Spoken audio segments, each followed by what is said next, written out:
Last podcast on the left is all about the facts. So when Southern New Hampshire University came on as a sponsor, it was time to do some research. Turns out they offer more than 200 online degree programs, and get this, criminal justice and psychology are some of the most popular. Classes have no set meeting times, and tuition rates are some of the lowest in the U.S.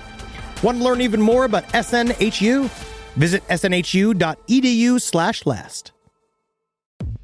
Insurance isn't one size fits all. That's why drivers have trusted Progressive's Name Your Price tool for years. Just tell Progressive what you want to pay, and they'll show you coverage options that fit your budget. Visit Progressive.com to find a car insurance rate that works for you. Progressive Casualty Insurance Company and Affiliates. Price and coverage match limited by state law. There's no place to escape to. This is the last podcast. On the left. That's when the cannibalism started. What was that? Hi, hello there. Hello. It seems you've fallen into the gap. My name is, Jeff, yeah. That's a good fake name, yeah. Yeah, you sound like Carl Panzram. No. You're How not. fucking dare you say something like that? You're angry. Come here, let me put you in a nice fun outfit. See, we got these new suits. You can wear them with shorts. What kind of public access show is this? It's fashionable for the summertime. For the businessman who needs to take subway. You need to go and make sure it needs to fit a little tighter than you think it would be. Just like this. What did you say your name was? Jeff. Okay. You know, you notice the cameras aren't plugged in, you know that, and I'm the janitor. Very convincingly and very conveniently, we've also put a zipper in the back of these pants. It's more of a formality. All right, I see what you're doing. Good Lord. Okay, welcome to the show, everyone. This is the last podcast on the left. I am Ben Kissel. That's Marcus Parks. Hey. And we got Henry Zabrowski here as well. I just wish my mom named me Snarl. Well, Snarl would be a good name for Mr. Panzram, and that's who we're talking about. Part 2, Carl Panzram. We're going to get into his prison experience, the hardening of a man who was already quite bitter and angry. You didn't think he could get any angrier, but the U.S. penal system will do that to you. Carl was released from Leavenworth in 1910 and headed to Denver, Colorado. There he had another experience which proved to be fairly formational, although it could just be an excuse he ended up using so he wouldn't have to say he was out and out gay. Yeah. Yeah, he had a lot of excuses about not wanting to be with women. Right, yeah, absolutely. Now, about a week after Carl arrived in Denver, he came down with what he called a first-class case of gonorrhea. I do like that he's like, it's first class. It's not an economy class case of gonorrhea. This is first class. I'll have my martini when I fly, please. You know it's first class because they serve you a dish of hot nuts. This is so disgusting. Well, this is what he actually said about that experience. I began to suspect that ladies were very good things to leave alone. I have followed that policy pretty closely ever since, 'cause ladies are icky. I heard that. I heard that. Gross. 'Cause you know why? You know what the thing is about a lady? When you flip them over, you don't got any of that hobo grease. Oh, I see. So technically they're hobos. cleaner. Yeah. Hobos are like by screaming bits of soap. I don't want to get into that right now. He just came up with excuses for why he wanted to be with women, but Well, there is a story yes. that points towards it does not matter whether or not he was gay. Oh, absolutely. It doesn't matter. But he fought it so hard, the lady doth protest too much. Because he met a man in a Denver holding facility, which is different now. It's not 420 Denver. Now it used to be just a mountain town. Before fucking old horse teeth John Elway carved his way through that town. That's right. It used to be a rough place. And so he went into a jail for a couple months for stealing a bike. He met a 50-year-old safecracker. Can you imagine him on a bike, by the way, with his butt just popping out, his muscles? Ring, I'm sick of this shitty bell. I can make enough noise. He got arrested like 3 times for stealing a bicycle. He couldn't, because there were not really any cars around, Right. and also, like, he couldn't ride a horse either, so the only way of locomotion that he had 2 ways, either the railroads or the bicycle. What was the name of the guy that Ice Cube had to knock out in the movie Friday? Debo. He just reminds me of Debo, just like, I'm on a bike. There's nothing feminine about it. You just must look like you took a circus bear and you shaved it. And so he went into jail and he started talking to this safecracker. Now, what he said was much older than him. He was about 20 years old because he just got out of Leavenworth. Meanwhile, he is 190 pounds of 6 foot, a pile of muscle. Yeah. He's a ripped, hard, angry-faced little man. Right. And he met the safecracker. Then he said that he was super curious about learning how to blow safes because he wanted to up as much money as he could blow safes. Wait, hold on. Yeah, Yes. I am confused now with the There's the terminology. It's Okay. terminology. And so he goes and he gets released. He was only there for a couple months, but the other dude, the safecracker, had a 5-year term. So he gets out. He robs a hardware store. He takes a bunch of files. Carl does. He takes a bunch of files, straps them to his legs underneath his pants, which is a lot of effort, Yeah. in order to break back into the jail to release his quote-unquote friend. That's kind of nice. Only if you're fucking. Well, I don't I would know, not and do that's that with okay you. if they I would- found love in jail. I mean, would had come- the story not gone a horrible route that we'll get into, that's kind of sweet. When I finally have to come visit you in jail, I'm never going to go. I can't fit in jail. It would be my choice as a friend, and I would use the visitors area. So he broke into jail and then got caught. Okay. Because he's a fucking moron. Because Right. obviously not the most inconspicuous human being on the face of the planet. Yeah. They immediately put him back in jail, and so this is what he wrote in response. The thanks I got from old Cal was that he thought I was in love with him, and he tried to mount me, but I wasn't broke to ride, and he was, so I rode him. At that time, he was about 50 years old, and I was 20 or 21, but I was strong, and he was weak. All right, hot stuff. But I think that means he's in Wild love with stuff. him. Now I just can't stop thinking about you just getting all buttered up, breaking me out of prison, with Marcus just behind you, just like shoving you into the vent. Just go. Just go. If I just get as slippery as a fish, there's no way they can catch me. Oh man, who knew the head guard was a noodler? Henry, I'm getting out. I'm getting in. So after Denver, Carl continued his life of crime, mostly robbing churches, until he arrived at the Kansas State Fair and joined Colonel Dickey's Circle D Wild West show. It is just, as you can imagine, what they do after hours. He didn't last long there and was fired for constantly fighting everything and everyone, including the horses. It is a scene out of Blazing Saddles. Yeah. It is real. He punched a horse. Right. Part of the reason why he was fired, this guy is a little stinker. Yep, and that horse, it went and it talked to the manager and said, I am a working horse, and I deserve to be treated with a little respect when I'm at work. Well, Carl saw the Circle D again at the Missouri State Fair a few weeks after getting fired, and in retaliation, burned down both their horse and cook tent before immediately leaving for St. Louis. The most beautiful city in the near to Midwest. Absolutely. We had a great time in St. Louis. Did Thanks for coming absolutely. out. Absolutely. I love St. Louis. Home of Chuck Berry. That's right. There, Carl worked as a strikebreaker for the Illinois Central Railroad. Now, this is how much of a badass Carl was that he'd even fight for the man. He just wanted a job fighting, and there were so many jobs where you could legally fight. In 1910, it's amazing. There's so many goon squads. Yeah, so their unions were on strike, the railroad union was on strike, is that right? Yeah, and then yeah. he just went in and just told them to get back to work with his pants down, or how did he do this? Well, a lot of times these strikes would happen, and the companies would send in strikebreakers, otherwise known They as just beat the living hell out of people. scabs, blacklegs, or knobsticks. God, and he loved all those names for himself. Yeah. Those are all different names he called his penis. Yeah, could be.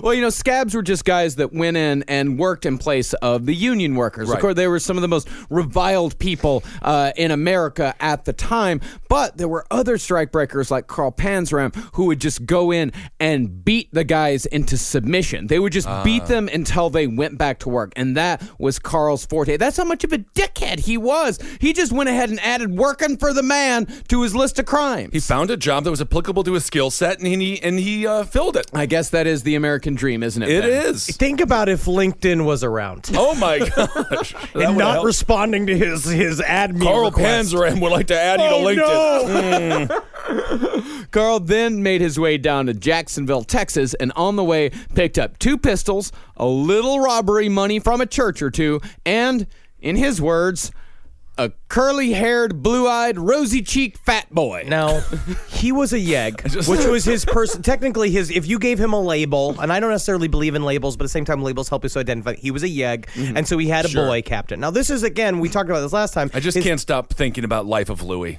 and I'm sorry for It's that. true. Also, I think of myself Yes. as the rosy-cheeked fat boy just with Carl Panzram. Being like, he's my stepdad, right? Yeah, good lie. Good lie, you funny little boy. But it's kind of like if Aladdin also had sex with Apu. Could be, yes. Hey, and I just keep thinking of like Nick Cave songs, like he crawled through a whorehouse just to get to one fat boy's ass. Oh, my goodness. Is that a Nick Cave song? Oh, yeah, Stagger Lee. It's fucking one of his best. Well, we might have to investigate those lyrics, I think. It's kind of dangerous. But when Carl and the fat boy were arrested in Texas, the cops took Panzram's guns, but left him the fat boy. How do they take the fat boy, leave the gun? No. There's no constitutional right to the fat boy. You cannot get between a yeg and his boy. You absolutely can. No, it's like get between a mama chimp and a baby chimp. I don't. Can you imagine trying to take the boy? Maybe they just from couldn't Carl lift the Panzram's boy. hands? Man, you're heavier than you look. Are you made of steel? And the two were sent to the road gang, where the boy was taken away there, only to be given over to the boss man so he could become his fat boy. I don't understand what's going on. Fat What boys- happened to the fat boy? From what I could tell you from being an altar boy, fat boys are currency. I guess so. And when the boss man got tired of the fat boy got sent back to Panzram in the prisoner's tent. Oh, By this my point, goodness. he's got all the boss man's oils all over him, and he can't go back to the nest. Disgusting stuff happening. Now, in hobo terms, the boy was what you called a punk, a.k.a. an Angelina, a.k.a. a Prussian. Interesting. All right. No, or Prussian, not Prussian as in like from Prussia. Oh, It's okay. like Prushin. I don't know why they were called Prussians, but that's what they were called. I don't even know why they were called Angelinas. Something I to know do why with- he's called the fat boy. I know what's called Angelina. Why is he called an Angelina? We don't want to get into it. Why would you even prompt that? You know he's going to say something horrendous. In Carl's words, quote, This comes from a fantastic letter where Henry Lesser, so during this period of Henry Lesser, Henry was just like, can you please explain to me some criminal code? And Henry Lesser was? Henry Lesser was the prison guard Right. that Carl Panzram gave all of his letters to. Essentially, Henry Lesser is the guy who took Carl Panzram's autobiography and spent 40 years trying to find a publisher for it. Henry Lesser is the reason why we know about Carl Panzram. So in Carl's words, A punk is a poofter, and a poofter is a pratter, and a pratter is similar to a fruiter. The only difference between the two is that one likes to sit on it, and the other likes to eat it. It's like if Dr. Seuss was horrible. Yes. What are those words? Oh, just wait. If you want to hear a horrific Dr. Seuss, this next excerpt is going to give you all the Dr. Seuss you need, my friend. Okay, but a poofer is a what? A poofter is a pratter, and a pratter is similar to a fruiter. And the only So a difference between the two is that one likes to sit on it, and one likes to eat it. So a poofter is a fruiter. A poofter is a, well, I mean, it's like... In the criminal algebra, yeah. Is this what Common Core is like for children right now? This is a further explanation, or not even explanation. This is just a list of all the hobo and criminal terms that Carl Panzram picked up over the years. I've been mixed up in every kind of crooked deal there is with every kind of crook there is. Con men and gang men, prowlers and boosters, stick-up artists, can opener artists, and sometimes face artists, Peterman and boxmen, paper hangers and crepe hangers, hustlers and rustlers, pimps and McGimps, hookers from the big town and hookers from the sticks, big shots and pikers, dynamiters and sodomiters, fruiters and poofers, digbats and gay cats, shivmen and gunmen, needle pumpers and snow snifters, hotheads and jugheads, wise guys and dumbbells, bootleggers and rum runners, wolves and gunsels, dips and short card gamblers, home guards and boomers, booze fighters and cop fighters, and last and not least, mustlers and gustlers. I have put in 29 years in the game of hooks and crooks. There is no angle of this game that I haven't tried at some time or other. I've even tried running a gas station. It sounds like when Johnny Depp played Hunter S. Thompson, and he's describing the drugs in Fear and Loathing in Las Vegas, or a man desperate to sell fireworks, just like we got. It doesn't explain what most of those mean, but he did expand on just a couple of them. A face artist is an exceptionally well-experienced fruiter, one who knows his bananas better than an amateur. A face artist is one who goes downtown for lunch and nosedives into the bushes when he's hungry.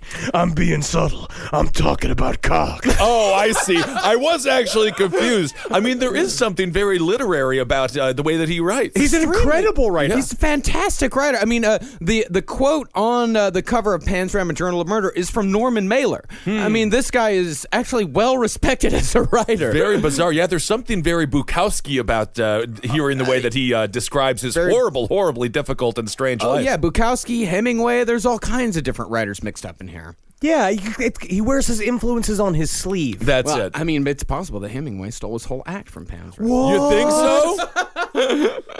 so? Anyway, back in the prison camp with his fat boy, Panzram's 40 days were up and he was ready to head out into the world alone. But the boss refused to let him go. Carl tried to escape, as was his wont, but he was caught and earned some time at the snorting pole.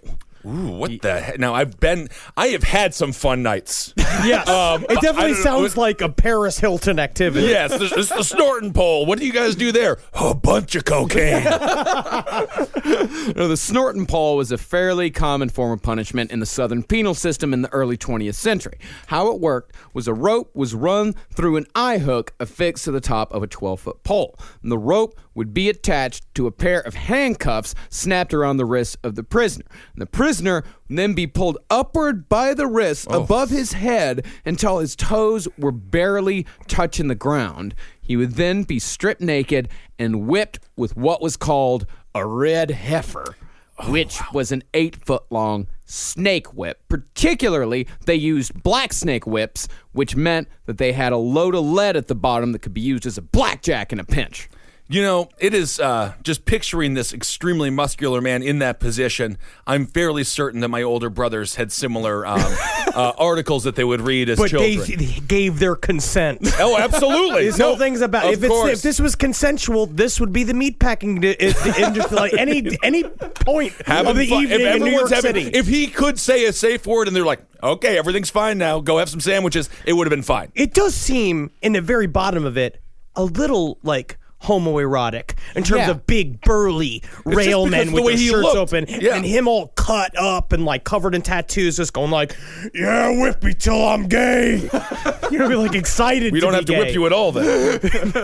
This podcast is brought to you by Squarespace. Squarespace is an all-in-one website platform that helps you stand out online. Yes, that's right. You don't have to smash your face with a hammer. You can just start a business. It's got everything you need on Squarespace, from securing your domain to building a professional site and showcasing your work all in one place. Let's say you want to show everybody how you can carve your ribs out of your lower abdomen so that you look more like a Ken doll. That's amazing. You can bring your vision to life with AI-powered design or curated templates, plus flexible editing tools that helps you create something that truly reflects your style, especially if you are somebody that is trying to corrupt the young men of America. That's what Squarespace is really going to help you. Squarespace makes it easy. It makes it easy for you to put all that together, and you just go to Squarespace and do it all. Thanks, Braden. Head to squarespace.com/left for a free trial. And when you're ready to launch, use offer code LEFT to save 10% off your first purchase of a website or domain. Summer schedules can get busy fast with camps, vacations, sports, family time. And, you know, every single time Carmi eats a block of dark chocolate, we got to take her to the emergency room. You know how much time that takes. All right, IXL makes it easy to keep learning part of the routine in just a few minutes a day. IXL is an award-winning online learning platform that helps kids truly understand what they're learning, whether they're building math confidence, strengthening reading and writing skills, or reviewing science concepts. From pre-K through 12th grade, IXL offers personalized, interactive learning that adapts to each child's level and pace, which is great because Carmi has been really slow in biology, and Wendy has really been struggling with American history, mostly just because she doesn't agree with the way it's being taught. So it's really important. You make an impact on your child's learning. Wendy, as soon as she gets her chicken, she is ready for all of her lessons. And Carmi just really has to eat 5 or 6 bites of liver, beef liver, chicken liver, and then she can really get down to, I'm hoping this is the year she reads To Kill a Mockingbird. So really, IXL, thank you. Make an impact on your child's learning. Get IXL now. And Last Podcast on the Left listeners can get an exclusive 20% off at IXL membership when they sign up today at IXL.com/left. Visit IXL.com/left to get the most effective learning program out there at the best price. Hey there, everybody. I want to talk to you about horticulture. Yeah. Did you know that Fast Growing Trees is America's largest and most trusted online nursery? I did it. I got trees from them. I got bushes to cover up that stinky wall that my neighbor has in my house. It looks good. It's really going nice. But last year, I got an avocado tree, and woo, doggy, she grow fast. She grow real fast. It's budding already. It's been a year. Usually it takes a little bit longer than that. You know what? I don't even know if that's true or not. But it is budding and it is growing. And you know what I did was I rent. I don't own my home, so I put it in a pot so I can take it with me and it can be with me for the rest of my life. And now I got avocados forever. And just like Forrest Gump says, that's one less thing. All right, so go on to Fast Growing Trees and get yourself a tree that you want to see get tall super quick. Right now, they have great details on spring planting essentials, up to half off on select plants. And listeners to our show get 20% off their first purchase when using the code LEFT at checkout. Offer is valid for a limited time. Terms and conditions may apply. FastGrowingTrees.com. Hey there, everybody. Is your cell phone bill too much money? Are you getting that bill and you're like, hey, what is this? I can't believe for what? For 5G? Are you crazy right now? $100? I don't even barely got any bars when I'm just sitting in my living room, okay? You don't have to deal with that anymore. Are you ready for this? $15 a month. That's right, $15 a month on Mint Mobile. Yeah, baby. Get their wireless plan because they're just sitting there on the T-Mobile 5G network and it's just $15. Your whole life, you're just paying all this money every month. You're like, why? Where's it going? It's going to these phone companies that are robbing you. So go to Mint Mobile. Let them help you talk to your mom. So get your new wireless plan for just $15 a month. Go to mintmobile.com/LPOTL. That's mintmobile.com/LPOTL. Cut your wireless bill to $15 a month at mintmobile.com/LPOTL. That's it. There's no catch. Upfront payment of $45 for 3 months, $90 for 6 months, $180 for 12 months. Plan required, $15 per month equivalent. Taxes and fees extra. Initial plan term only. Greater than 50 gigabytes may slow when the network is busy. Includes up to 20 gigabytes hotspot. Capable device required. Availability, speed, and coverage varies. See mintmobile.com. Now, the snort and pull was so called because when men were whipped, they would, in Panzram's words, jerk, yell, jump, and snort.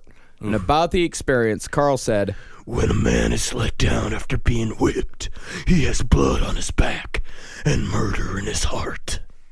I was making jokes, but this is very serious. This is torture, and it's absolutely awful stuff. Well, he did awful shit, too. I know, but he was just one of the many people who were given this treatment, and I'm sure they were just caught doing God knows what. Of course, yeah. I mean, Panzram was the worst of the worst, but this stuff was meted out equally to all prisoners. Right. This was not saved just for people like Panzram. Yeah. And of course, this kind of punitive action, it only makes bad criminals worse. Oh, absolutely. It does absolutely nothing to help them out.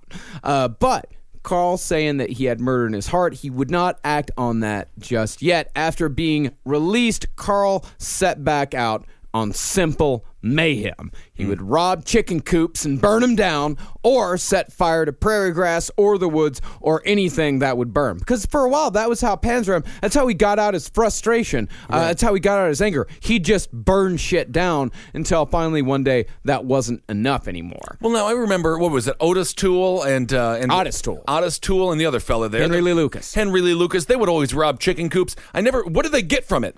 Chickens. They just take the chickens? Yeah, you take it's a hobo in 1920. That motherfucker is gonna love a chick. I feel like it's like a Resident Evil. They're just collecting eggs to make themselves stronger. I mean, I don't know what's going on. But also, at the same time, the noisiest crime of all. And this is why he keeps... Yeah, shut up. And then you got a bunch of chickens you got to deal with. Shut up! Sounds like a nightmare. That's why he keeps getting caught. No, that's true. Carl would also take pot shots at the windows of farmhouses from the freight trains he was riding just to occupy time. And who knows if he actually hit anybody while he was taking those pot shots. Right. And when he ran afoul of a railroad official, Carl would pull out the Bible he kept with him, along with an accounts book forged with evidence of him being a good, hard-working Christian down on his luck, and usually that was good enough to get him out of trouble. He keeps doing that for the rest of his life. I even think that the game with Henry Lesser is a long con that he was trying to get on the other side of Henry Lesser in order to maybe help him get out of jail. Sure. I think that everything he did, he learned you fake being nice. Because when you're big and scary, it's a thing that Ed Larson learned, which is very funny for Round Table Gentlemen, because you're such a big, scary-looking guy that when you're nice, people have like a reaction. Like they're confused. They're confused, and you can get a lot over on somebody. Mm-hmm. But Panzram's lies and schemes with all of these railroad officials didn't always work out quite so simply as him just telling a lie and having the guard tell him to move on.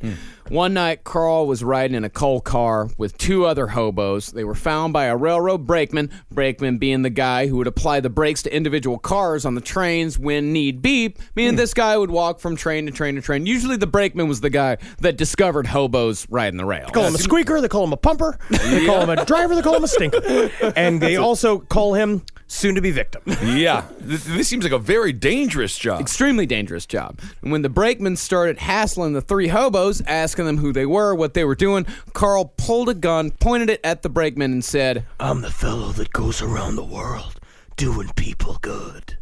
The brakeman understandably started backtracking, saying he never threw hobos off trains. And then he offered to buy the trio dinner, along with giving Carl everything he had on him. And Carl responded by overpowering the brakeman and raping him on the floor of the coal car. And when he was done, Carl then turned the gun toward the other two bums and made them rape the brakeman just as he had. Oh, my goodness. Well, because he kept saying that sodomy was the gift that civilization gave him, which is very interesting. And he's quoted as saying, I knew more about sodomy than old boy Oscar Wilde ever thought of knowing.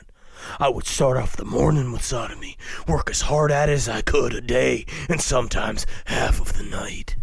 It's very intense. He's extremely intense, and you can tell in his writings, anytime he talks about sodomy or writes about it, you can hear the twinkle in his eye. He's trying to freak the squares a little bit. A little bit. The idea is to bring it up all the time because he knows how unsettling that is to everyone to use it as a weapon. Basically, he's weirdly using his sexuality as a weapon. Well, kind of like Eileen Wuornos in that weird way, where it becomes weaponized and it becomes this thing. Because especially a 1910s man, what is he most afraid of?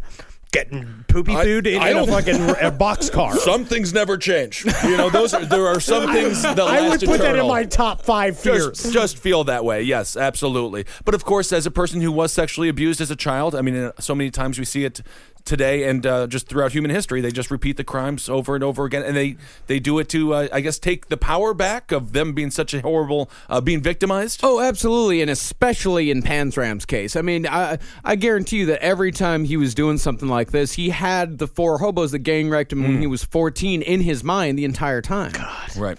Oof. So It's brutal. I mean, being a hobo is bad enough. It's hard enough, and then Hard you have enough, this situation. My God. In San Francisco, Panzram was picked up for trying to fence a stolen watch in a bar called the Louvre, which was so named because it was decorated with nude oil paintings and boasted the longest bar in the world. Wow, that's kind of exhausting. What do drunks want? A long walk. Hey, I've always heard they want a long, long walk. Thankfully, I get my heart rate up so I can go home and be prepped for when I'm beating my family. Yeah, well, that's okay. We got some competition. There's the world's biggest zigzaggy bar coming up across the street. It's called Pukey's. Oh, Pukey's the zigzaggy bar. After getting caught for stealing the watch, Carl was told if he pleaded guilty to stealing the watch, he'd get a short sentence.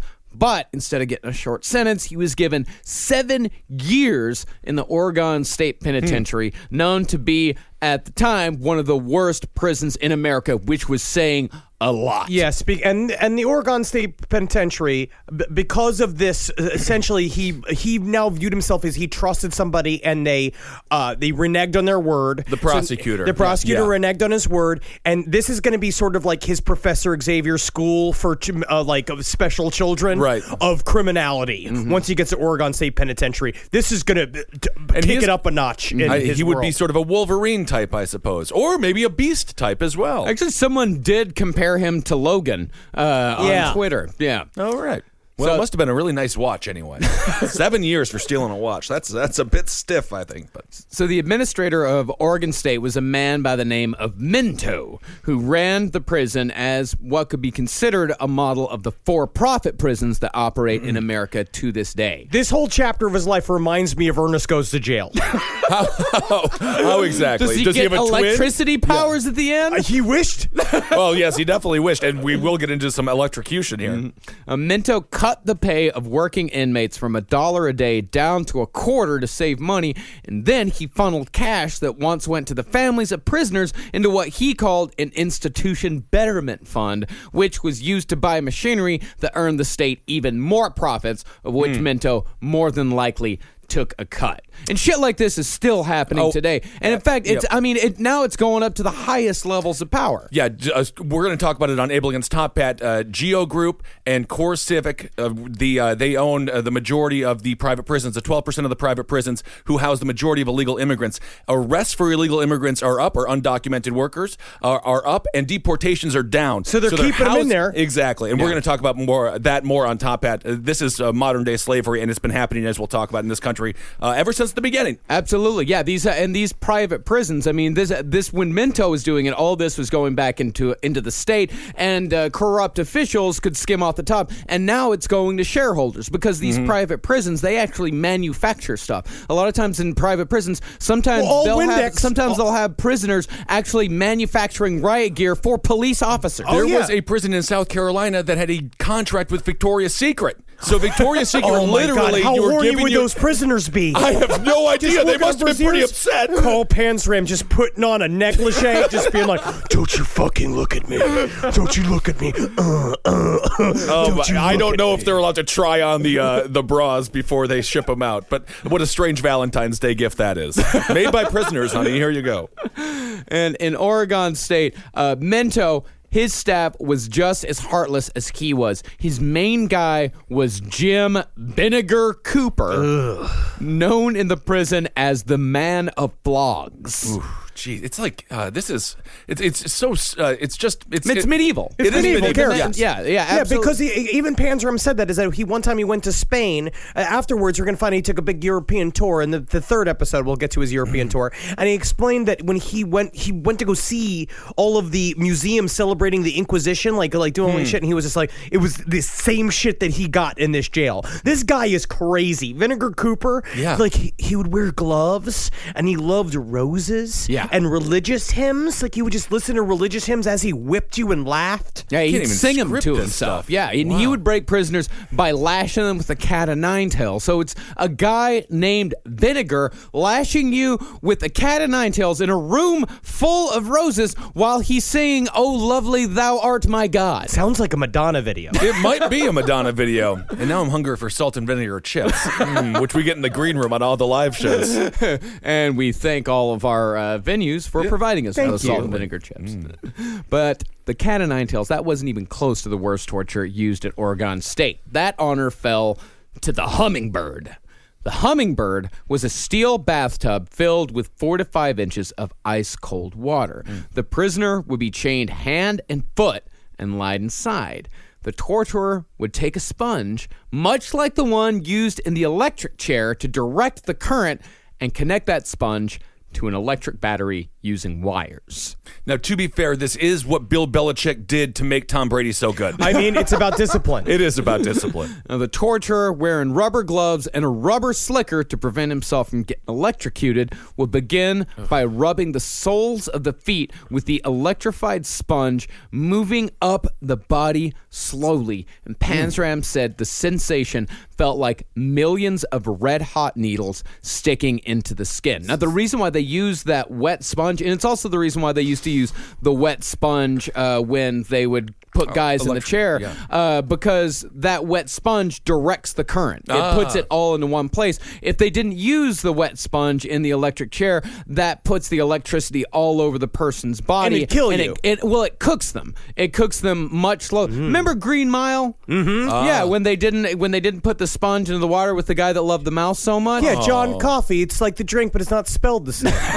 well, John Coffey, that was different. This was the Cajun guy that, my little mouse, why you want to go on your body, take my mouse? Yeah, a little pudgy mouse of his own. Yeah, well, what that sponge did is that directs the current directly into their brain, and that's what the current did at a much lower voltage with the hummingbird, is that they could, when they got the sponge, he could just poke it right into a certain point in the skin, and you would feel that sensation of those needles on your skin, and they would move it up their entire body. This is what Panzram said about it. 2 or 3 minutes and the victim is ready for the grave or the madhouse. Yet there is not a single mark or bruise on his whole body. Now, what I say, too, what I liked in the beginning of his explanation, because we learn about all these tortures from his letters to Henry Lesser, and one of the things that Carl wrote is like, it's called the hummingbird, not to be confused with a hummingbird, which is a tiny little cute bird that just cute, yeah. Wonderful to see. It's not that bird. It's not. No, it's worse than that. That bird brings nothing but delight. And if I see anybody who says any different about the hummingbird, I'm gonna push him down into a bath. All right, I know. So this is yes, it reminds me of Guantanamo Bay style tactics as well. But I mean, I don't think they were trying to get government secrets out of Carl Panzram. Well, they talk about all the time. They're desperately trying to get confessions. They always want confessions. Oh, sure. Everything's confession based because that's how you get somebody. That's how you just cut and dry get them into jail. So. We even talk about how a lot of times the jails themselves would try to cut down on the punishment tactics because they know they're not getting anything but lies from people. Right. It reminds me of that film Shocker as well, which is a great horror movie. Today's sponsor for Last Podcast on the Left is Stamps.com. Stamps.com saves you time and money, which you can use to grow your business. And in fact, we here at Last Podcast on the Left have used Stamps.com to grow our DIY operation right here. And we know a lot of people out there listening to Last Podcast on the Left are DIY artists as well. And you can use Stamps.com to avoid the hassle of the post office and mail everything from postcards to envelopes to packages, domestic or international. You can create your Stamps.com account in minutes online with no equipment to lease and no long-term commitments. Just click, print, mail, and you're done. And unlike the post office, Stamps.com never closes. You can print postage for letters or packages at your convenience 24/7. 7 days a week. Stamps.com makes it easy to send you a digital scale, and it automatically calculates exact postage. There's no need to lease an expensive postage meter. Right now, you too can enjoy the Stamps.com service with a special offer that includes a 4-week trial plus postage and a digital scale without long-term commitments. Go to Stamps.com, click on the microphone at the top of the homepage, and type in the code LEFT. That's Stamps.com. Enter LEFT. Stamps.com. Never go to the post office again.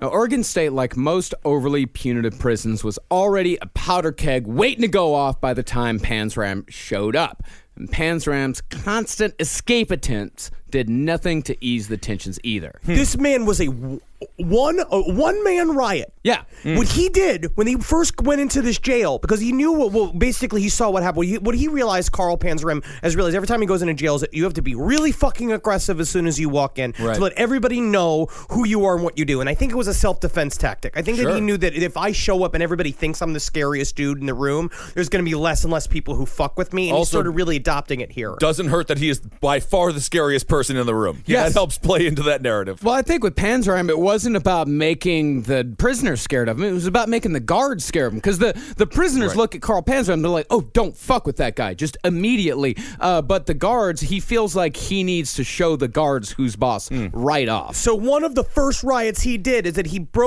basically he waited for a break in the shift, and the officer left. He somehow had held the door so that he could pop out of it. I forget exactly how he got out of the prison, out of his cell, but he was locked alone on the bridge with everybody, the officers on the outside. He stuffed all of the locks of everybody else's cell, including the door leading into the hallway, with rags so people couldn't get through, and then he burned everything in the hallway until they had to put him back in isolation. So he was just... He's a fucking maniac. Yeah. And all this stuff, that his prison records, I mean, they actually looked those up, and he did all of this shit. Wow. This isn't just him trying to sound like a badass and saying that he did all this shit that he actually didn't do. All of this stuff is on record. And he has a steel trap memory. He remembers everything that happened to him. It's actually pretty amazing. Well, Panzram tried to escape maybe half a dozen times, and every single time Panzram tried to escape, there would be a half dozen inmates that would try to escape right behind him in the exact same way.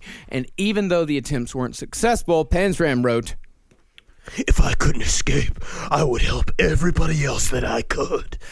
He's the Joker. It is interesting. He's actually, he's helping out people. Yeah. As he sees it. Yeah, and the person who Panzram eventually got out was a 21-year-old kid named Otto Hooker. And one night, Hooker managed to get outside the walls, and Warden Minto decided to join the hunt with his shotgun. But Hooker had managed in the interim to get a hold of a gun himself, and before the manhunt was over, Warden Minto was dead by Otto Hooker's hand. Well, they got to stop putting those barrels of guns just at all the entrances and exits. That was just America at the time. Yeah. Minto was replaced by his brother, John, who cracked down on the prison even harder. But that only made Panzram spread more mayhem. The harder you came at Panzram, the harder he came back every single time. He robbed the storeroom and stole a few dozen bottles of lemon extract. Lemon extract. That's kind of fun. 85% alcohol. Get you drunk real good. They just had a bunch of booze there? No, well, you can make your own booze like that. Well, yeah, and then using that lemon extract, he got a group of inmates drunk, stayed sober himself, and egged them into a brawl with the guards. He then set the prison shops on fire in an attempt to escape in the confusion, but he was caught, and that got him assigned to the bullpen along with the other rebellious prisoners. And that's also where they created Mad Dog's 2020 Lemon Yellow Sun, which is a wonderful liqueur if you're in the mood for something that makes you taste like you were a trailer. But you see, what they were doing here, too, what Oregon State was learning is that they kept building tinier prisons within the prison in order to specifically house Panzram, as they were because John Minto was incredibly mad about what happened to his brother and blamed Panzram for the literally like, you started this shit. So when this happened, they had just finished their brand new tiny Russian doll jail inside of this jail, which was called the Bullpen. Now, the Bullpen it features a thing called the Bull Circle, which is literally a circle in chalk written on the ground, and all the prisoners have to stand hand on shoulder in a circle, walking in a circle all day long, and if anybody leaves the circle or falls down, they're severely punished. Lord. Yeah, Panzram said that it was 102 steps around because they were made to walk it during all daylight hours. If the sun was up and they were in the bullpen, they were just walking around in the circle. They weren't allowed to talk to each other at all. If you talked, you got a beating. If you stepped out of line, you got a beating. If you walked too quickly or too slowly, you got a beating. And if you tried to leave the circle, shot on sight. Well, they were just a pentagram away from summoning the devil. If they would have just had a pentagram in the middle of that circle. Honestly, it just reminds me of Conan turning the fucking... Oh, yeah. Like turning the wheel. Yeah. Like it's just him... You're just making him stronger. You're just making him do cardio. That's a lot of cardio, yeah. But when Panzram got back to his cell, he continued to sow discord. He'd bang on his bucket all night long. He'd scream constantly. And he would scream and make so much noise. He was down in the basement. He was down in the hall. But still, other prisoners would hear him, and they would respond by screaming and banging their buckets as well. And it would spread throughout the entire prison. John Minto would sit up all night because it would work its way through the vents. Yeah. And he would sit in the jail, like eyes open, staring at the ceiling and just hearing... all night long. Drive him nuts, huh? Yeah, and eventually this chaos led to the escape of two more prisoners named Cocky O'Brien and Steppenhoff Smith. Oh, all right. All right. And they sawed through the locks of their cells with stolen hacksaws and used strips of blankets tied to grapples made from bucket handles to scale the main wall. That's like in Batman Begins. It is. What are the odds they went immediately to the world's longest bar? I hear there's a place, it's the world's longest bar. We got to go get smashed. I don't know there, Cocky. I'm sick of walking. And since the administration couldn't punish Cocky O'Brien and Steppenhoff Smith, they punished the chief troublemaker instead, Carl. They took him down to the basement, stripped him naked, chained him to a door, and unleashed the fire hose. The fire hose. It sounds fun if it's like, that means they're 50 cent fire bombs. Yeah, it's Everyone. cute. And it's like you have like a lady in like a thin white shirt with a fireman's helmet on. She's getting lightly sprayed with a hose. That's fine and nice. Sure. But when it comes down to it was subtly the worst punishment in the prison. Yeah. Because they said they stand 20 feet back and then full bore slam. And they said one medical record, the force was enough to blow a 6-foot man 10 feet back. Yeah. And he's shackled to a door. They basically shackled to a door completely nude and then just... Good Lord. Brutal. Yeah. Like you're the horniest little fire in the world. Yeah, he said his entire body was bruised and swollen. This is what he said about other parts of him. My privates were as big as those of a jackass. The full effects of this didn't wear off completely. And I tell you what, I'm thankful. Yeah, well, that's another Ed Larson situation from the round table, but we don't need to get into all that. And another example of Carl taking out his anger on anyone he could in place of the people he really wanted to hurt, Carl wrote, "This is more than 10 years ago, but still, every time I catch an Oregonian and get him in a corner, I give him hell. Many a man has paid for what those men done to me that Sunday morning. I'm coming for Fred Armisen. If I even see a trailer for Portland. Oh, my. I don't think you would like that show very much. I give that TV hell with my bottom half. Carl, there's a nice bird in the film, though, or in the movie, in the TV show. More like put a bird up my ass. All right, well, not everything has to... Can you imagine just a poor Oregonian man, just a door-to-door salesman? Making his I craft didn't beer. know. I'm not that person. What do you want from me? Sitting outside with his wonderful cold brew coffee. Oh, my gosh. Now, news of Carl's hosing reached all the way to the State House, and the second warden Minto was removed for cruelty. This was a statewide scandal. It was a huge deal. It got written up in the papers. Carl Panzram became known to America for the first time because of this whole story. Basically, as an example of he's a hardened criminal. He's a hardened criminal that has only gotten worse since receiving such intense corporal punishment. And so we're in the 1920s here? No, this is still the 1910s. Oh, okay. Yeah, but the late 1910s. All right, so the Great Depression is looming. Great Depression's still like 10 years away. We're guessing the Gilded Age right now. This is when everyone is getting stupid rich. All right. So maybe they have It's fat cat time. Okay, all right. Now, that warden, Minto, when he was fired, he was replaced with a reformer named Charles A. Murphy. Now, this is very interesting. This is super interesting stuff. Like this story, the story between Charles Murphy and Carl Panzram, it's very interesting because Murphy, he was maybe the first person of authority to not treat Carl like a complete animal. And his great-grandson went on to become RoboCop, which is kind of cool. Yes, and in this story, Carl Panzram blossoms sort of like Lauryn Hill in Sister Act 2. We reference that movie an awful lot, as a matter of fact.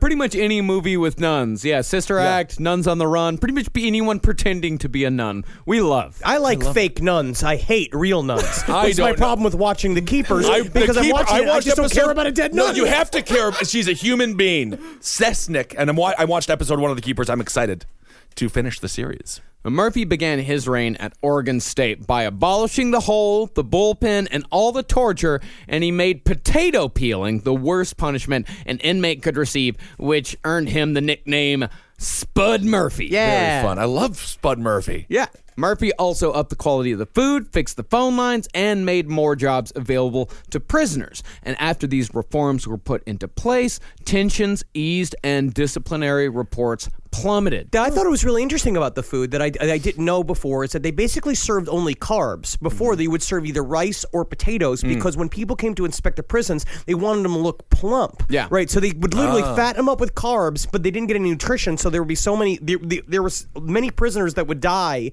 from lack of nutrition because of how little vegetables or sunlight or water that they got. Scurvy. Scurvy, yeah, makes prisons sense. were full of scurvy at this point. Still happens to this day. But even though all these reforms were put into place, Panzram didn't particularly care and kept trying to escape. He was caught again with a saw in his cell, but Murphy responded, instead of sending him to the hole or the bullpen, by increasing his rations and giving him magazines to read. Well, I ain't taking nothing unless it's Golf Digest. Here it is. Why are you being so nice to Snarl Panzram? You ever heard of this fun magazine called Cracks? Here it is. Alternative facts. Snarky commentary. When Panzram was caught yet again, Murphy called him into his office. Panzram immediately identified himself as the worst guy in the prison. He was a lost cause. Murphy couldn't possibly reach him. So Murphy, in a gigantic gamble, told Panzram that the next day, the gates of the prison would be open to Carl, who could go wherever he wanted, just so long as he gave his word that he would be back by supper time. This is honestly a massive mistake. Well, I kind of agree, but this is what the conservatives got all over Dukakis for in '88. This is why H.W. got elected. Soft on crime. And this is what Carl said happened. I fully intended to escape at the first chance, but something went wrong somehow. Old boy Spud was as good as his word. He opened the gates and I was free to go any damn place I wanted. I just stood there dumbfounded and so surprised at what I couldn't understand that I didn't try to escape at all. I just walked around a little while to see if any screws was watching me, but I didn't see any, so I sat down and tried to dope out what it was all about. Of one thing I was sure, I could have gone if I had cared to. And another thing I was sure of was that there wasn't any more honor about me than the stone I was sitting on. I just thought, as I couldn't understand what it was all about, that I would stick around a while and see what would happen, and then I would sure beat it after a few days. That evening, I walked up to the gate of the prison and demanded to be let back in. It's like the end of the movie Problem Child. He didn't know why they were being so nice, but then he found out it's because they cared for him. Mm-hmm. Now, after that, Carl started to change. First, Murphy gave Carl a job. And when Carl seemed to be pretty good at that, the warden organized a baseball team. And Carl joined that too. But he was terrible at baseball. He was really bad at baseball. Well, baseball's very difficult. Because he kept chasing after the pitcher, being like, Throwing a ball at me? Well, I'll throw a ball at you, Mr. Little Pitcher. he might not have the temperament for that game. I don't want to see him with a bat either. It seems kind of dangerous. What's the movie where the person holds on to the bat and just hits all the people on the bases? Remember I think it's Major League. Maybe, yeah, it might be Major League. When Carl wasn't any good at the baseball team, they didn't give up. They told him to join the prison marching band. And they tried to put him on drums, which you think would be perfect for him. Yeah, he knows how to drum. He kept playing with the flute. They tried to give him the flute, but he just bit the head off of it. Oh, of course. Yeah, that's kind of adorable. Yeah, but unfortunately, as Carl wrote, he said he was too dumb to learn a musical instrument. Oh. So they made him the drum major. You see, anybody can play the drums, right, Marcus? No, that's not what a drum major is. What is You it? don't know what a drum major is? I didn't go to band. He's too dumb to play in his. I don't. Okay, let me guess because I actually don't know. I think the drum major is the one who marches in front of everybody, and then they just have to follow him. Yes. And technically, people give him praise even though everyone else doesn't. No, the drum major is the one with pizzazz. The drum major is the leader of the whole thing. They conduct. Yes, conduct. Yeah. Yes, that's right. But they get a lot of praise. Yeah, the drum major, he's like a fancy conductor man with a big hat with a large feather on. Yeah, it was like so Rick Perry used to do. No, Rick Perry was a yell leader. That's a cheerleader thing. He's getting everything all mixed up I'm here. sorry. Come, beat that drum. Beat it like a fat boy's drum. Beat it like a fat boy's He drum. is wonderful. Beat it like a fat boy's drum. Wonderful. Whatever gets him into character.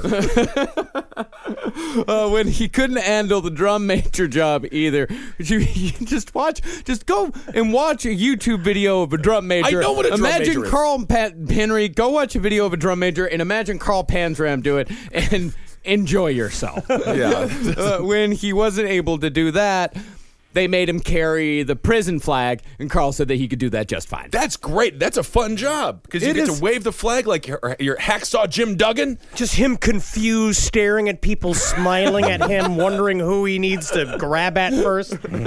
Every week, both the marching band of 30 men and a baseball team of 12 would be trucked around the state guarded by just one man to play other prisons or exhibitions with regular teams. Oh, this is irresponsible. I don't think so because Carl Panzram, it's like necessary roughness. That dude gets off the bus first, and everyone, that's a chilling effect on the other team. And they had a magical summer. It's true. I It is love kind it. of like, what was it? The replaceables? What's the other? The replacements? Yeah, the replacements. Yes. This is kind of nice. Yeah, they had there was like 42 guys, only one guard. A couple of them did escape, but Yes. Yes. You know, but Murphy always said that 85% of them came back the very next day. that is quite 15%. It's quite a bit. I'm going to go steal second, and then just going to keep on going. It was an experiment. Yes. It was an experiment. Might not have worked, but. So after that magical summer, Carl was put to work as a trustee outside the walls, and he was allowed to stay out in the evenings after dark, where he would walk around talking to other people and, in his words, smoking and enjoying life. Yeah. Look at that. And they were even talking parole for him. But it wasn't to last. Yeah. Oh, weird. I know. Carl was still facing 4 more years of his sentence, and one night, while out drinking with the girls, having a great time. Honestly, it says that it does not sound like he was sleeping with these girls. No, I don't not. think that he was. No, he was just hanging out with a bunch of nurses and having a great time. Just let himself be himself. Letting his hair down. Well, he had no hair, but No, that proverbial. is true. Let his mustache down. And, something just switched in his head. After a few drinks, Carl started to think that there was no real reason to go back to the prison when he could be having this good of a time all the time. He wrote, The night was warm and the moon was shining bright. A freight train was whistling down in the yards, calling to me. I figured. Anyway, I answered. My Uber's coming. Sounds like a Van Morrison lyric. he's a very lyrical writer. But he was recaptured after a week in a spectacular gun battle. Because he said that he was so sad to return back to Murphy, having disappointed him. He was more scared of disappointing him than going back to jail. Yeah, because when he got back to jail, Murphy was he was extremely disappointed, and he had decided he was going to make an example of him. He reopened the bullpen and kept Carl hanging by handcuffs on the cell door. But Carl, usually when they punished him, he'd scream, he'd yell, he'd destroy everything he could. But during his entire time, this punishment, didn't say a word. I thought Spud Murphy was going to make him peel the big potatoes. That's the worst. That's the These worst. are pumpkins. But once Carl was finally placed back in general population, he sawed out of his cell, stole a trustee cook uniform, used a bar spreader to take out the last obstacle, and escaped Oregon State forever. Oh, my goodness. And for his troubles, Warden Murphy lost his job, and as he had been under close scrutiny during his entire experiment, he was declared a total failure, and many of the lessons learned about prison reform during his reign were totally forgotten. Well, you need to have a little middle ground. Maybe allowing them out at the bars at night isn't the best idea. I think that was a bit much. Yeah, that was a bit much. But, baseball. Baseball is a great idea, but fence it in. Fence it. Also comes down to being like, Put a little fence around it. This sport is so boring.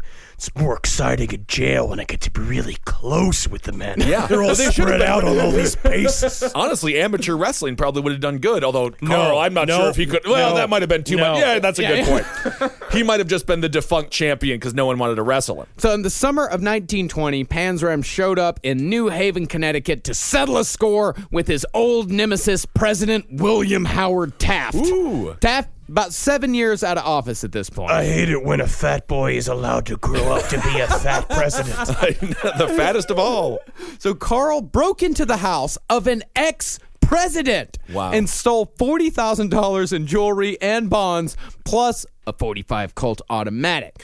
Carl used the money he made fencing the jewels to buy a yacht. another yacht. The Akista. There's so many ships. I love it. Eileen Warnos, that man who loved her, had a lot of yachts as well. Yeah, I mean, love a there- good yacht. There's plenty of yachts around. I guess so. Yeah. Well, yachts used to be a lot easier to get a hold of. And if you got $40,000 in jewels, you could absolutely buy a yacht. Yeah, I suppose so. And that's even after taking the hit on the fence cut, you know? What about yacht taxes and yacht holding fees and Oh, yacht sure. maintenance fees? And the need for water.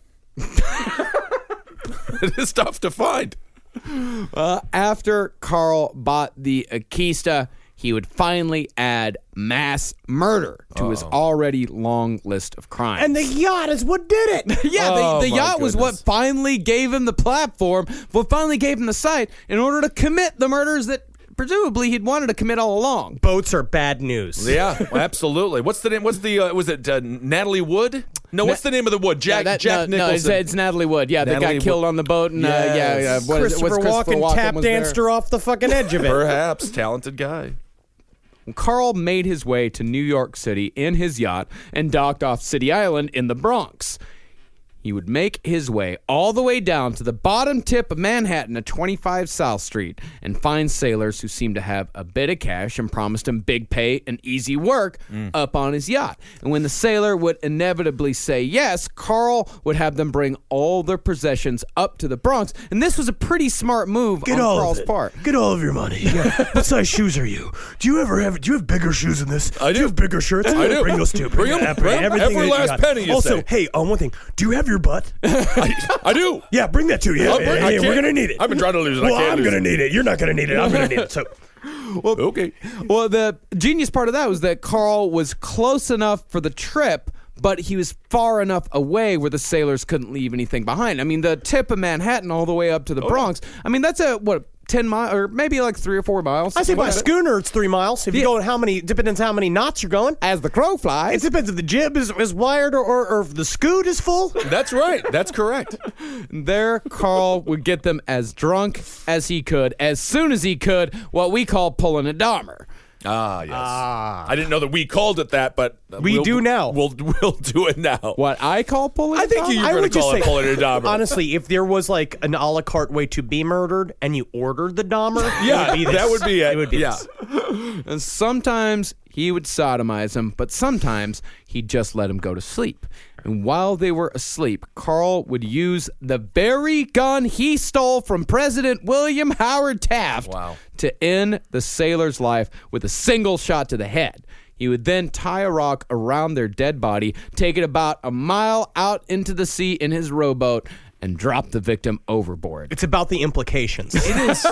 This is so unreal, but this is all true. This is all true. I mean, this is. He used the gun of an ex-president Right. to kill 10 men over a 3-week period. Oh my gosh. Great criminal, terrible guy. Yeah. Horrible guy. Yeah, absolutely. He only stopped when other people docked at City Island, noticed how much loot he was accumulating. Him just dressed like a fancy queen with a big Yeah. crown on, just draped with jewels and gorgeous. many layers of sailor's clothes. Yes. Just out here on my yacht, enjoying my many layers. You look like Razor Ramon.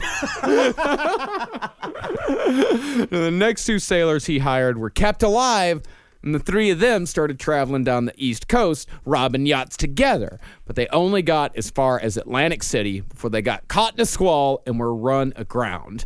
And from there, Carl would embark on a world tour of mayhem and horror, which we will get to on the conclusion of Carl Panzram. Yeah, this old dude's just getting started. Just getting going here. What's that video game? Is it Fists of Fury with the huge dude? You're thinking of Final Fight. He does Final totally Fight. remind me of shit. That's it. And He's also- just the huge guy, just spins and did around you- and just everywhere, the destruction in his path. Did you know in Final Fight, that guy's the mayor? Isn't that something? Interesting. Well, I'd vote for him. Yeah, he is if you were to pick, like, if president were to be chosen by who is strongest and toughest. Yes. Like the idea of President Camacho in Idiocracy. Right. He would be president of the United States of America. Absolutely. Carl Panzram, whew. Wow, what a story. Obviously, again, a horrible human being who made terrible decisions and terrible choices. And it's quite unfortunate because obviously he was intelligent enough to know how to write, to understand what he was doing, and quite frankly, intelligent enough to travel around the world. He said that he was intelligent enough. He did it very deliberately. All of these crimes were he learned that might makes right early on, and then he just kept expressing it because it made him feel good. And he's got not like all of these guys, but a lot of these guys, like say like for example, like Richard Ramirez, there's not a single shred of goodness in that piece of shit. Right. Like he is just pure fucking evil. And even like Gacy, like there's nothing in that guy redeemable. But with Carl Panzram, it's like sometimes you see that little redeemable moment. Or Like you was see it an that, act, though? You see I don't that know. little spark. I think there's also something to be said about he didn't kill women. And so as men, we're a little bit less sensitive. I do think that's the case because, you know, he gets, I don't know. I just feel like it doesn't, you don't treat him the same way. I mean, he obviously was making a point. Whatever he was doing, he was making a point about his treatment. Yeah. Yeah, he was making a point about his treatment, but I hesitate to call Carl Panzram, as we do a lot of these guys. I hesitate to call him pure evil. Yes, I really do. He got it pounded into him too. Yeah. There's a part of it where he just kind of only learned punishment, and so then he gave a lot of punishment. Either way, no excuses for his actions. No, but an interesting story. No excuses, but he is. I think that he's a much more fascinating character. Like He's deep. I cannot believe there's never been a Carl Panzram movie. Like just the part about him, just the relationship between him and Charles Murphy alone could be a film. And I'm going to say Tom Hardy for Carl Panzram. Well, he played Bronson, and Bronson is it's the already new done. American thing. It's like the That's same right. thing. We can't do that anymore. Yeah. But it would have been a good call. It would 10 have years been ago. good. It would have been good. You know what? Harrison Ford. Make him Goldberg, old. the wrestler If Bill Goldberg could act. But yes. yeah, well, I don't know. Like, but he showed that he could act in Santa's sleigh. No, See? he didn't. He did a bunch of taglines and stabbed people. All right. Well, we'll go on. We'll continue. This is an amazing story. This is one of my favorites that we've covered. But you know what? The reason why it's such a good story is because we have it straight from the man himself, and the man himself can write. Yeah, and he can do a lot of other disgusting things. Absolutely. And we will get into the horrific things that he did across the world. All right. Well, let's see here. Speaking of across the world, we're going to Toronto. Yeah. So we're going to see them very soon. We'll see. T-Dot. And then let's see. Anything else to announce as far as that goes? Well, we've still got tickets are on sale for our Milwaukee show. Yep. You can find those online. We're about to announce a large run of shows for the summer. A slew of shows for the summer and the fall. That's going to be coming here in probably a week or so. And we're going to be coming to a lot of places that people have been wanting us to come to for a long time. We cannot wait. Absolutely. And of course, that's only been possible because of everyone who donated to the Patreon page. Mm-hmm. So thank you all so much for that. Yep. And if you feel like we deserve a little bit of cash, you can go to patreon.com/lastpodcast on the left. If you give just $1 or more, then you can get advanced ticket sales to all those upcoming shows we just talked about. Yeah, and I just read a couple of creepypastas, so make sure to go and give those a listen and harshly criticize me. You can follow us on Twitter. I'm at Henry Loves You, at Marcus Sparks, at Ben Kissel. You can follow us on Instagram. I'm at Dr. Fantasy, at Marcus Sparks, at Ben Kissel, the number 1. And you can follow us, Last Podcast and Left, on all the fucking various bullshit motherfucking things. All right. At LP on the left. Yeah. And of course, keep on supporting all the shows here on CCR, Roundtable of Gentlemen, Abe Lincoln's Top Hat for Everything Politics, Page 7, Movie Signs with the Mads, Wizard and the Bruiser, and let's see, what else am I missing? Sex and Other Human Activities, everything. You know where to find it. And I also want to give a special thank you to Johnny Crowhound. Yeah. He gave us some wonderful jewelry in Colorado Springs that I haven't been able to properly thank him for yet. But thank you very much, Johnny Crowhand, for the wonderful hand necklace you made me. Oh, well, that sounds like puppetry of the penis. Yeah, I don't know about all that. It's beautiful. I wear it when I write. Okay, hail yourselves, everyone. Hail Satan. Hail Geen. Hail me. And a magustalations. Go to yourself and be good. Looking to scale your outcomes beyond search and social? Realize is Taboola's AI-powered performance platform, driving incremental growth by engaging high-intent users across a global network of 600 million daily active users on premium websites. Reach and convert your audience on premium websites and placements where your customers actually spend their time. For more information and to create your account today, go to realize.com/podcast. You've tried melatonin, the white noise machine, the blackout curtains, the magnesium, and you're sleeping fine. Not great, just fine. At some point, you have to consider the 4-year-old pillow is doing more damage than the magnesium is fixing. Coop Sleep Goods is running a bundle sale July 9th through the 20th. The starter bundle is the move. 2 pillows plus a sheet set, 40% off. And we're not saying it'll fix everything. We're just saying you've tried everything else. Coop's pillows are adjustable, designed to fit how you sleep, not just tolerate it. Mix and match any 2 pillows at 25% off or go all in on the starter bundle. One real upgrade beats 6 mediocre ones. Head to coopsleepgoods.com/comedy. That's COOP sleepgoods.com/comedy for 40% off the starter bundle and 25% off all other bundles.